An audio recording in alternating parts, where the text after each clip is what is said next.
চলুন আজ চট করে জেনে নিই ডিম ছাড়া সেরা 3টি নিরামিষ প্রোটিনের উৎস কি কি। অনেকেই ভাবেন নিরামিষ খেলে ঠিকঠাক প্রোটিন পাওয়াটা বেশ ঝামেলার, তাই না? কিন্তু ব্যাপারটা আসলে খুবই সোজা যদি আপনি সঠিক খাবারটা বেছে নিতে পারেন। প্রথমেই আসছে দুধ, দই আর পনিরের মতো দুগ্ধজাত খাবার। জানেন তো, প্রোটিনের কোয়ালিটির দিক থেকে এগুলো কিন্তু একেবারে টপে। মানে আমাদের শরীর খুব সহজেই প্রোটিনটা কাজে লাগাতে পারে। তবে হ্যাঁ, যাদের হজমের সমস্যা আছে তাদের জন্য কিন্তু এটা সেরা অপশন নাও হতে পারে। দ্বিতীয়ত, যে আমাদের সবার রান্নাঘরেই মজুদ থাকে ডাল আর শস্য, মানে ধরুন ডাল, রাজমা বা ছোলা। এগুলো একা একা কিন্তু অসম্পূর্ণ প্রোটিন, কিন্তু যেই আপনি এগুলো ভাত বা রুটির সাথে মেলাবেন অমনি এটা একটা কমপ্লিট প্রোটিন হয়ে যায়, একেবারে ডাল ভাতের মতো।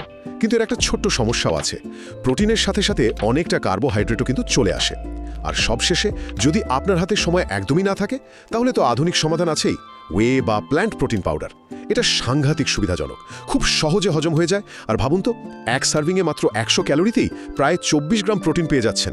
সুতরাং সেরা পছন্দটা কিন্তু আপনার লাইফস্টাইলের উপরই নির্ভর করছে।